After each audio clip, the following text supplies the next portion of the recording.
Here's something I've been sitting with. Most organisations I work with can tell me with some degree of confidence how many technology projects are running right now, how many systems are being replaced, how many processes are being automated. But what they can't tell me with anything like the same confidence is how many of their people know what their job looks like in 12 months' time. And that gap between the pace at which the technology is moving and the pace at which the people side is being managed, it's growing. And here's what makes it more interesting. The technology is starting to work on its own. Not as a tool someone picks up and puts down, as an active participant, making decisions, taking actions, delivering outputs, without waiting for a human to say go. We're at the beginning of a shift in most large workplaces where the number of automated systems operating independently is going to exceed the number of people doing the equivalent work. More technology in the room, fewer humans in the loop. Now that's not a prediction designed to alarm you, it's a direction the data is pointing. And it raises a question that I don't think most organisations have answered yet. When the majority of the intelligence and activity inside a workplace moves from human-driven to machine-driven, when there are more technology agents in your business than human ones, who's responsible for the humans going through that shift? Who looks after the human in an AI workplace? A few weeks ago, I was sitting at the dinner table with my kids. Now they're moving through middle school right now, and we were talking about careers, what they might study, what they might do. And I had this moment. I don't know how else to describe it, where I literally caught myself, because every instinct I had as a parent was pointing in the same direction any parents would. Law, medicine, finance, accounting. The professions we've always told our kids were safe, stable, and worth working towards. And I couldn't say it. Not because these professions are gone, they're not, but because I know from the work that I do every day what's happening inside them right now. And I sat there and I realised I don't actually know what those professions look like by the time my kids are in them. I work in this space. I advise organisations on exactly this kind of change, and I could not give my own children a straight answer about what to aim for. And that's a strange feeling. But here's what struck me after. As a parent, my job's simple. I want what is best for them, unconditionally. I'll lose sleep over it, I'll change my own plans around it. Their future is the thing I care most about. An organisation is not a parent. An organisation cares about outcomes, delivery, performance, the numbers at the end of the quarter, and the people inside it, the ones going through the same kind of uncertainty my kids are going through, they're navigating it inside a system that is fundamentally optimised for something other than their welfare. Now that's not a criticism, it's just the reality. And it's the thing I want to sit with today. That story is not unusual, which is part of what makes it uncomfortable. And it raises the question that I want to work through today. Who is responsible for the person going through the change? We've always had answers to this question. We've had three systems that in theory act as guardrails for people during a period of significant workplace change. Regulation, human resources, and change management. The honest assessment is that none of them right now are fully equipped to do the job in a workplace where technology is moving at this pace. And I want to walk through each one because the reason each one falls short tells you something important about what actually needs to happen. Let's start with regulation. Regulation is a mechanism we use as a society to say this far and no further. These are the minimum standards. These are the protections that apply regardless of what a business needs. For physical work that could injure a body, we've built those standards over more than 100 years. They're imperfect, but they exist, they're enforced, and most organisations take them very seriously. The problem is that the employment relationship being reshaped by AI is not primarily physical. It's about identity, it's about role, it's about security, and it's about purpose. So regulation is really built for the last century. It's not built for this one. Most employment and safety law was written for a world where a human performs a task. That structure is changing fast. Questions that aren't settled. Can an AI system make a performance assessment that leads to somebody losing their job? Who's liable when it goes wrong? Who does the employee appeal to? Who counts as the employer when the decision was made by an algorithm? Regulatory frameworks move on decade-long cycles. AI is moving on a 12-month one. The gap between what regulation was built to protect against and what people actually need protection from right now is wide, and it's widening faster than the legislative process can close it.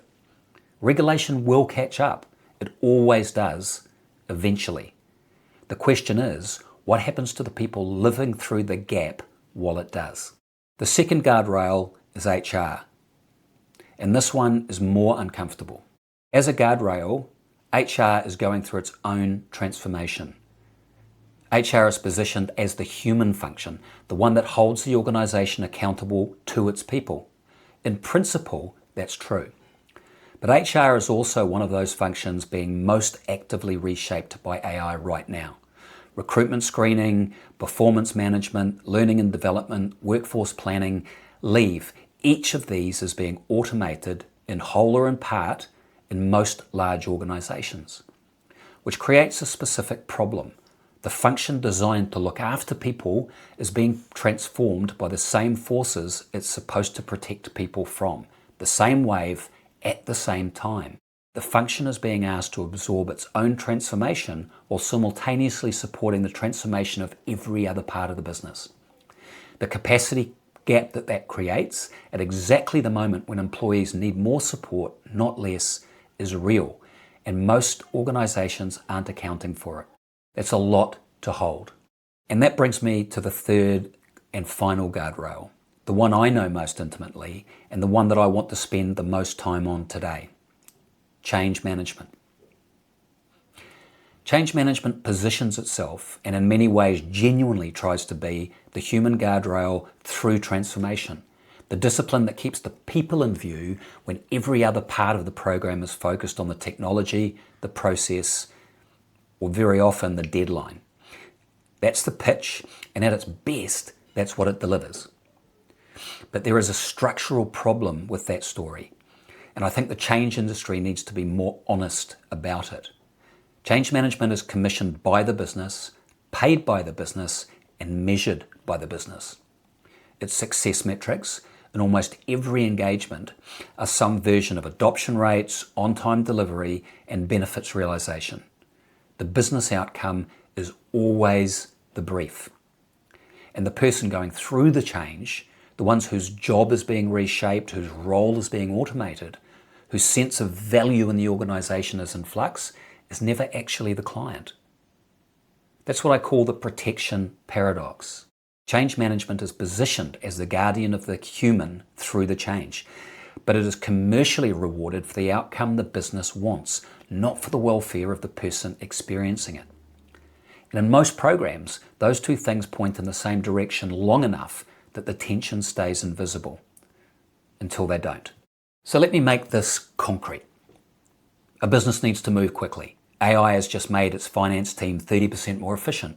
The business case is built on headcount reduction. The change program's job is to get the organisation through that transition cleanly, quickly, with minimal disruption to performance. The change professional knows that some of the people in that finance team are genuinely frightened. The change professional's instinct is to slow down, to hold the process until there's something real to say to the people being affected.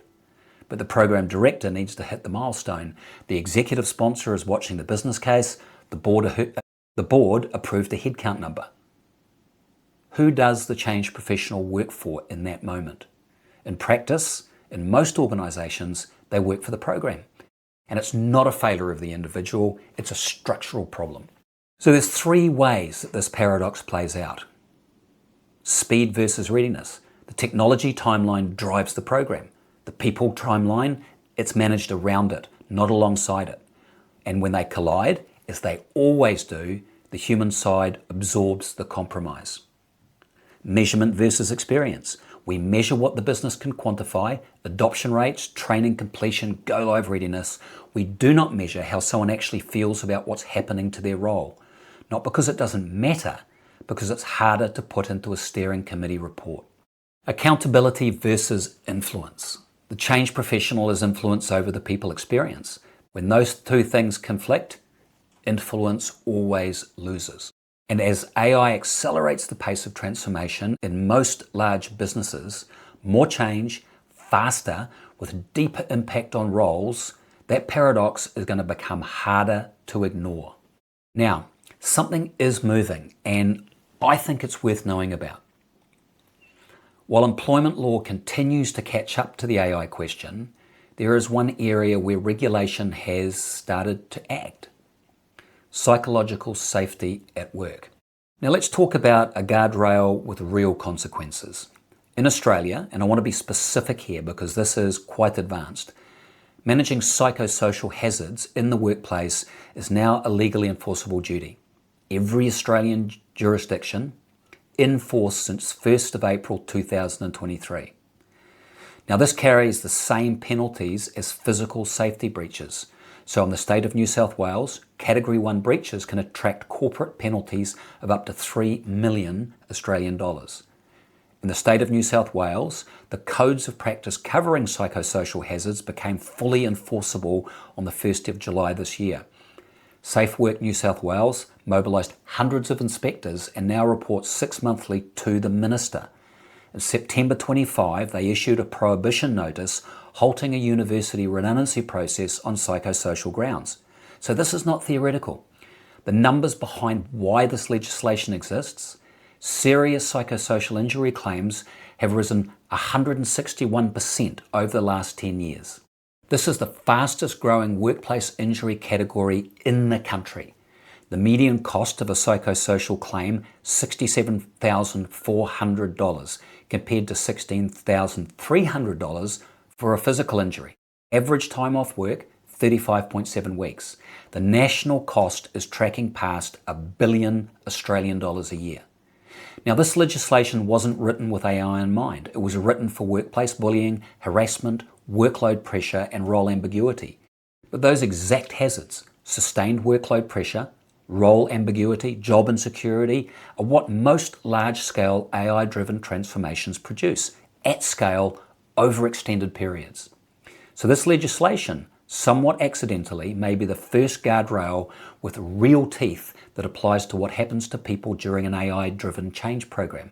The program, focused entirely on adoption rates and delivery milestones, may be creating a legal exposure it hasn't thought to account for.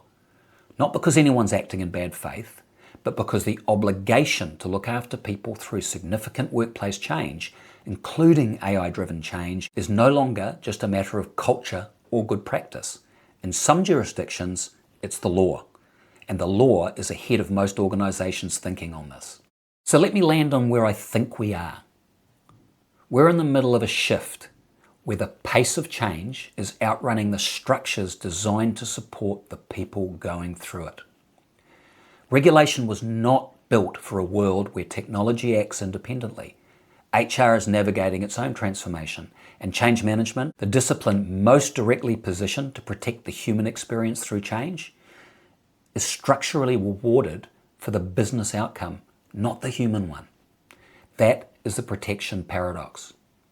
And the honest reality is that as AI accelerates, as more of the work in most businesses becomes machine-driven rather than human-driven, the protection gap does not close on its own.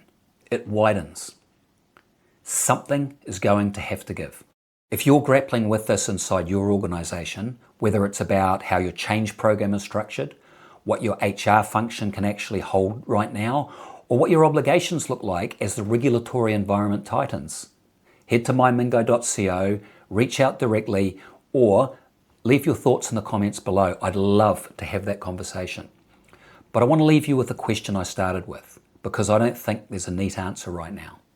If the technology is now capable of making decisions on its own, taking actions on its own, and reshaping the work of people who never signed up for that level of change, and if our three traditional guardrails are all limited in their ability to stand between that technology and the human, then who's actually looking after the person in the middle?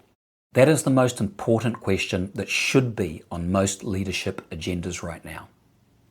The fact that most agendas don't have it yet tells you exactly where we are. I'm Mike, and this is Surviving Change.